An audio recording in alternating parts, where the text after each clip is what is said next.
হ্যাঁ, তাহলে কি হবে, এখানে তোমরা এখানে কি করবা, এখানে ক্রস ইউজ করবা। কি করবা, এখানে তোমরা ক্রস ইউজ করবা। ওকে, তো এখানে ক্রস ইউজ করবা করে এখানে অনেক সারা কি করে জিরো ইউজ করে, কোনো সমস্যা নেই। তো এখানে করো তো এবার, দেখো তো 4 4 7টা কত, 4 7টা 28, 4 7টা কত 28, 28-এর 2, 28-এর এখানে বসাবা কত 8, 4 7টা 28, 28-এর 8, 8 বসাবা, আর হাতে থাকলো কত 2, হাতে থাকলো কত আমাদের 2।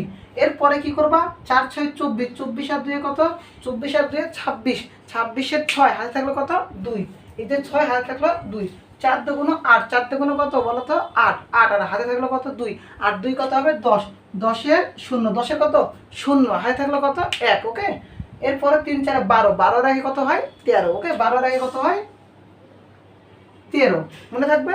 এরপরে এরপরে কি করবো বলো তো, এরপরে এই যে তোমার 4, হ্যাঁ 4-এর এটা হলো। এরপরে কি করবা, আবার একটা কি ইউজ করবা, ডাবল ক্রস ইউজ করবা। কত ক্রস ইউজ করবা, ডাবল ক্রস ইউজ করবা। তো ডাবল ক্রস ইউজ করছো, তারপরে কি করবা বলো তো, 1 দিয়ে কোনো কিছুকে গুণ করলে কোনো চেঞ্জ হয় কি, কোনো চেঞ্জ হয় না। তো 1 দ্বারা গুণ করলে কোনো চেঞ্জ হবে না। 7-একে 7, 6-একে 6, 2-একে 2, 3-একে 3।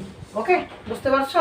এখন কি করবা, যোগ করে দাও। দেখো তো 5, তারপর 3 8 11, 1 হাত থেকে 1, 3 6 9, 9 7 16 রাখে 17, হয় থাকে 1, 6 6 12 রাখে 13, হয় থাকে 1, 2 2 রাখে 3, 3 6 রাখে 7, আর এখানে 3 রাখে যোগ করলে কত হয় 4।